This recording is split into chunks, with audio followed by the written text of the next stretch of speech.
Widowed. A short story written by Katherine Mansfield. Read for you in both Hungarian and English. Please enjoy.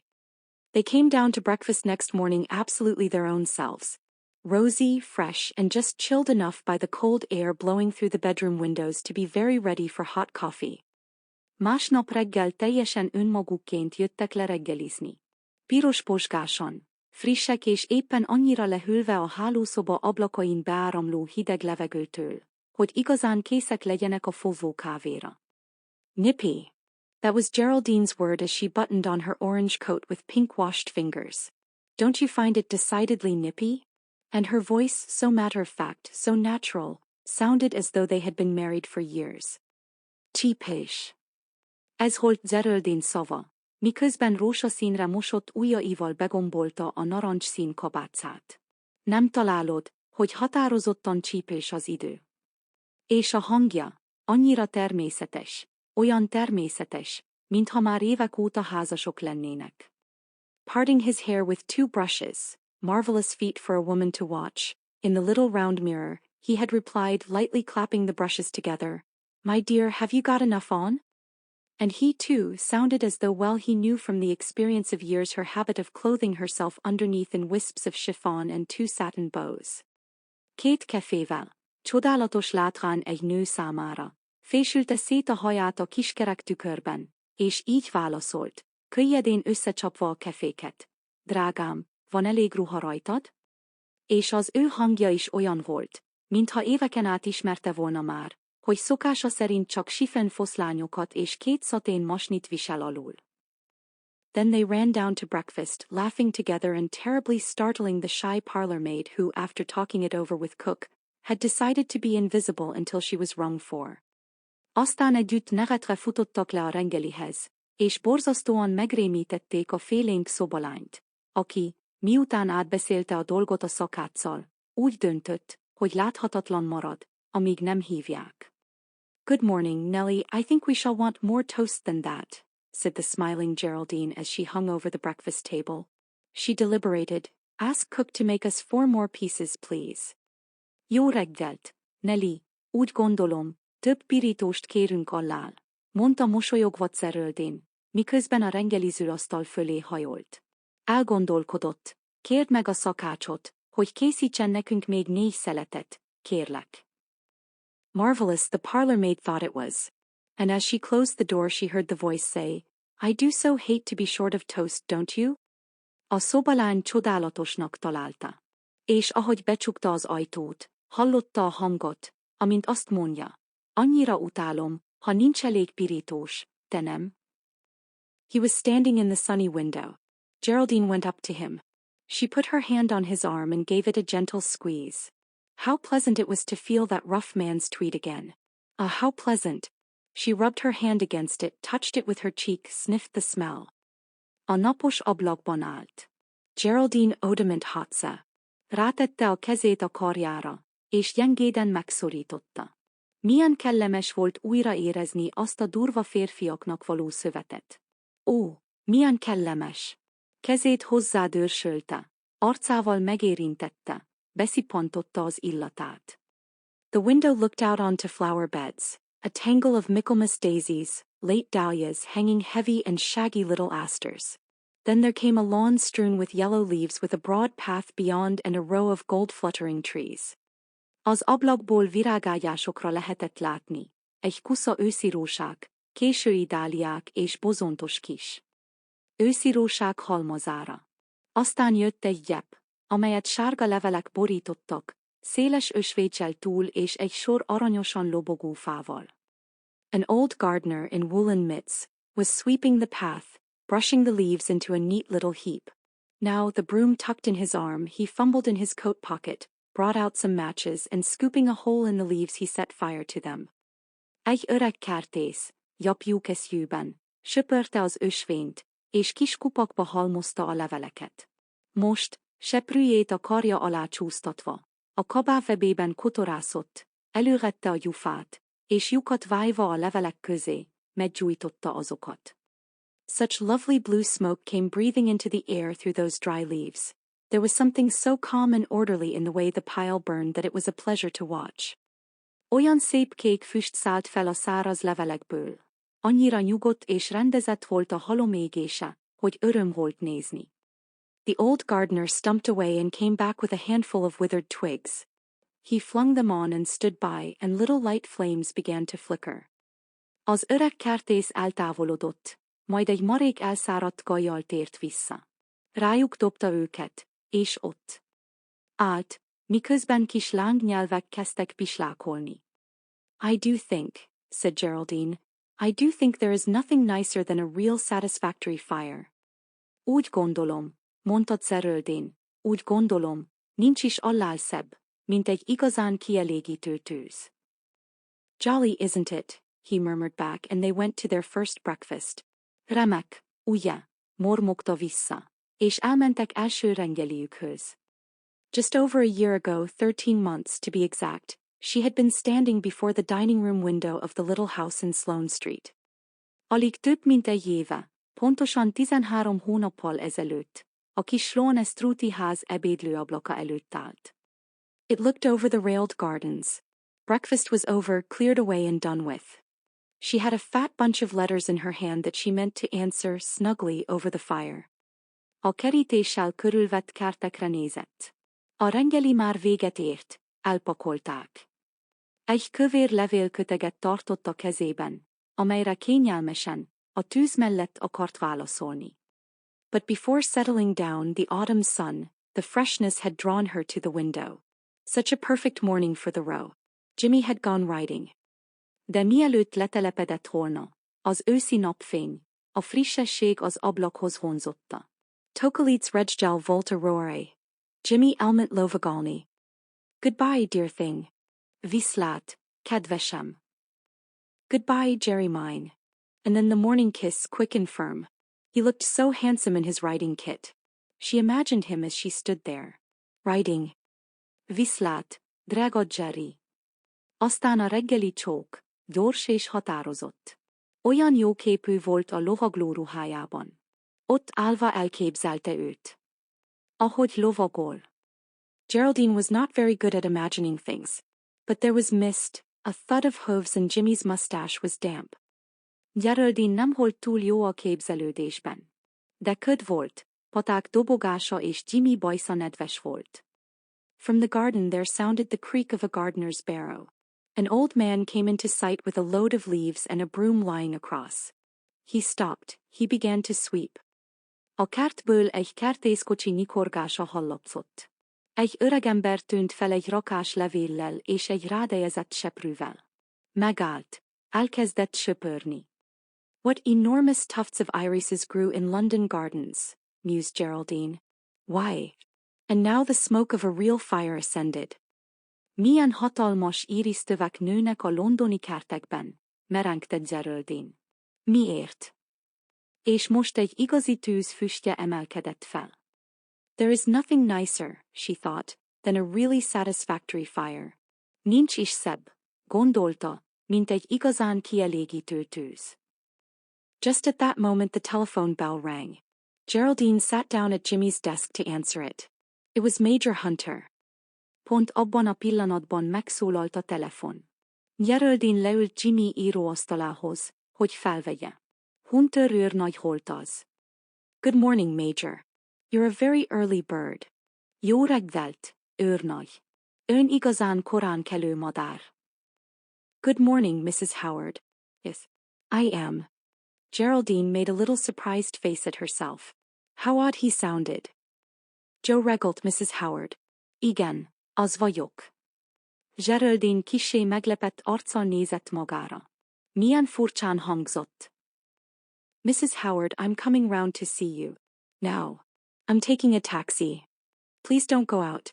And, the voice stammered, please don't let the servants go out. Mrs. Howard, eljavak on haz. Most. Taxival jövök. Krém, ne menjen ki. És, a hang dadogott, kérem, ne engedje ki a szolgákat se. Pardon. This last was so very peculiar, though the whole thing had been peculiar enough, that Geraldine couldn't believe what she heard. But he was gone. He had rung off. Elnézést. Ez az utolsó annyira különös volt. Bár az egész beszélgetés is elég furcsa volt, hogy Geraldine nem hitt a fülének. De a vonal megszakadt. Letette a telefont. What on earth? And putting down the receiver, she took up a pencil and drew what she always drew when she sat down before a piece of blotting paper, the behind of a little cat with whiskers and tail complete.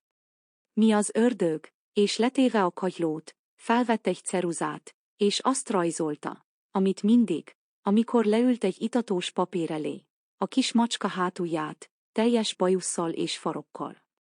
Geraldine must have drawn that little cat hundreds of times, all over the world, in hotels, in clubs, at steamer desks, waiting at the bank.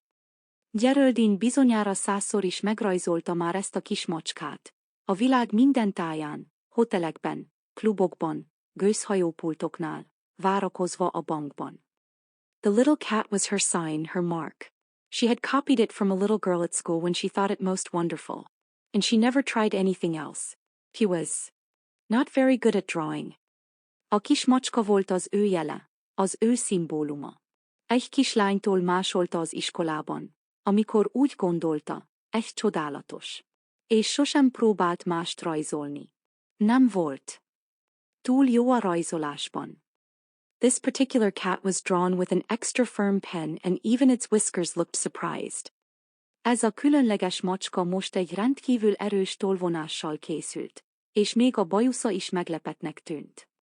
Not to let the servants go out.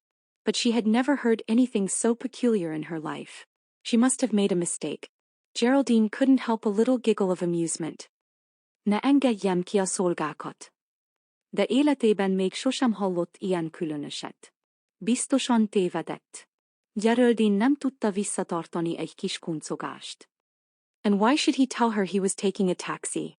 And why, above all, should he be coming to see her at that hour of the morning? És miért mondaná meg neki, hogy taxival jön? És miért, főleg, miért jönne meglátogatni őt ezen a reggeli órán? Then it came over her, like a flash she remembered Major Hunter's mania for old furniture. Aztán, villámcsapásként érte, emlékezett Hunter őrnagy régi bútorok iránti mániájára. They had been discussing it at the Carlton the last time they lunched together. A Carltonban beszélgettek róla legutóbb, amikor együtt ebédeltek. And he had said something to Jimmy about some Jacobean or Queen, and Geraldine knew nothing about these things, something or other. És mondott valamit Jimmynek valamilyen, Jacobean vagy Kvónőne. Geraldine nem tudott ezekről semmit, valamiről. Could he possibly be bringing it round? But of course, he must be. Lehetséges, hogy azt hozza magával? De természetesen. Biztosan így van. And that explained the remark about the servants. He wanted them to help getting it into the house.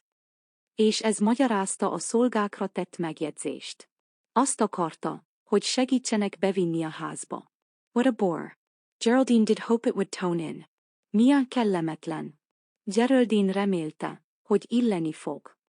And really, she must say she thought Major Hunter was taking a good deal for granted to produce a thing that size at that hour of the day without a word of warning.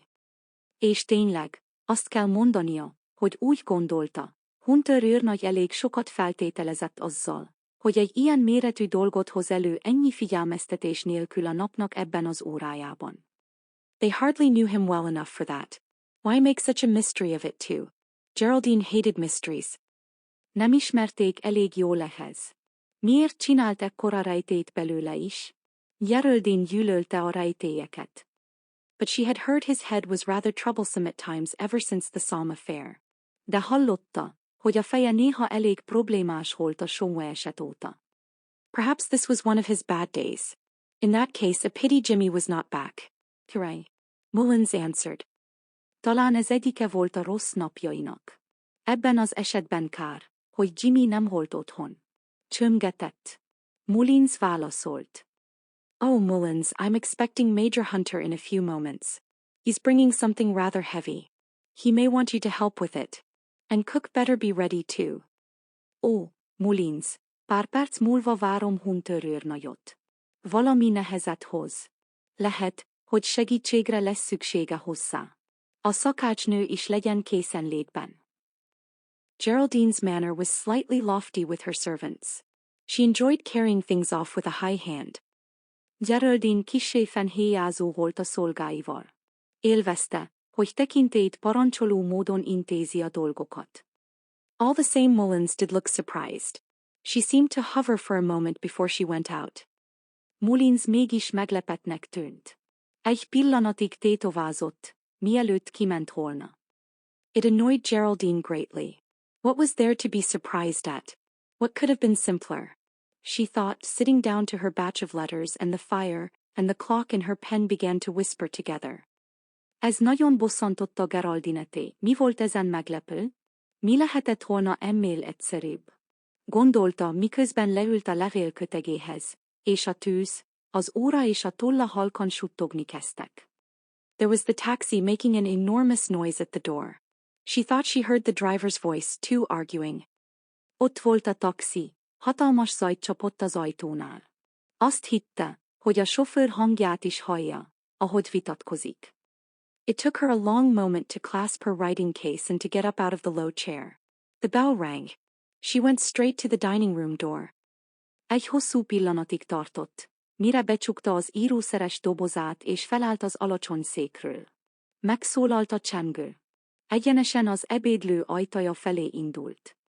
And there was Major Hunter in his riding kit, coming quickly towards her, and behind him through the open door at the bottom of the steps she saw something big, something grey. It was an ambulance. És ott állt Hunter őrnagy a lovagló ruhájában, gyorsan feléje tartott, és mögötte, a lépcső alján nyitva. Álló ajtón keresztül látott valami nagyot, valami szürkét.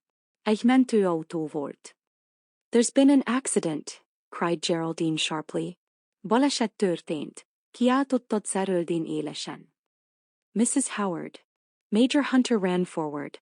He put out his icy cold hand and wrung hers. You'll be brave, won't you? He said, he pleaded. Mrs. Howard. Hunter őrnagy előre szaladt. Kinyújtotta jéghideg kezét és megszorította az övét. Bátor lesz, ugye? Mondta, könyörögve. But of course she would be brave. Természetesen bátor lesz. Is it serious? Komoly. Major Hunter nodded gravely. He said the one word, yes. Hunter őrnagy komolyan bólintott. Csak egy szót mondott, igen. Very serious? Nagyon komoly. Now he raised his head. He looked her full in the eyes. She'd never realized until that moment that he was extraordinarily handsome, though in a melodrama kind of way. It's as bad as it can be, Mrs. Howard, said Major Hunter simply. But go in there, he said hastily, and he almost pushed her into her own dining room. We must bring him in. Where can we? Most felemelte a fejét. Teljesen a szemébe nézett. Geraldine addig a pillanatig nem vette észre, hogy mennyire rendkívül jóképű, bár kissé melodramatikus módon. Ez olyan hossz, amilyen csak lehet, Emeres Howard, mondta Hunter őrnagy egyszerűen. De, menjen be oda, mondta sietve, és szinte betolta saját ebédlőjébe. Be kell hoznunk őt, hova tudjuk. Can he be taken upstairs? Asked Geraldine. Felvihetjük az emeletre, kérdezte Geraldine. Yes, yes, of course. Major Hunter looked at her so strangely, so painfully. Igen, igen, természetesen. Hunter őrnagy olyan különösen, olyan fájdalmasan nézett rá. There's his dressing room, said Geraldine. It's on the first floor. I'll lead the way, and she put her hand on the Major's arm. It's quite all right, Major, she said. I'm not going to break down, and she actually smiled, a confident, brilliant smile. Ott van a gardrób szobája, mondta Geraldine. Az első emeleten van. Én vezetem az utat, és rátette a kezét az őrnagy karjára. Teljesen rendben van, őrnagy, mondta, nem fogok összeomlani, és valóban mosolygott, egy magabiztos, ragyogó mosollyal. To her amazement, as Major Hunter turned away, he burst out with, "Ah, my God! I'm so sorry." Meglepetésére, ahogy Hunter őrnagy elfordult, felkiáltott, "Ó, Istenem! Annyira szánalom." Poor man. He was quite overcome. Brandy afterwards, thought Geraldine. Not now, of course. Szegény ember. Teljesen maga alatt holt. Brandy később, gondoltott Geraldine. Most persze nem. It was a painful moment when she heard those measured deliberate steps in the hall. But Geraldine, realizing this was not the moment, and there was nothing to be gained by it, refrained from looking. Fájdalmas pillanat volt, amikor meghallotta azokat a kimért, határozott lépéseket az előszobában. De Geraldine, felismerve, hogy ez nem az alkalmas pillanat, és nincs értelme odanézni, tartózkodott attól, hogy odanézzen. This way, Major. She skimmed on in front, up the stairs, along the passage. She flung open the door of Jimmy's gay living breathing dressing room and stood to one side for Major Hunter for the two stretcher bearers. Ezza, őrnav. Elől suhant, fel a lépcsőn, végig a folyosón. Kicsapta Jimmy vidám, élettel teli gardróbszobájának ajtaját, és félreállt, Hunter őrnagy és a két hordágyvivő számára. Only then she realized that it must be a scalp wound, some injury to the head. For there was nothing to be seen of Jimmy. The sheet was pulled right over. Csak akkor jött rá, hogy valószínűleg fejzérülés. Valami sérülés lehet a fején. Mert Jiuieből semmi sem látszott. A lepedőt teljesen ráúzták. Thank you for listening. Please subscribe for more opportunities to listen to Hungarian. Check out our playlist section for many other languages you can listen to. Remember, getting lots of passive listening in your target language whilst you wash dishes, work out or commute, is a very easy way to skyrocket your language progress. Try it out for yourself. We hope we will spend more time with you again soon, enjoying languages and great stories together.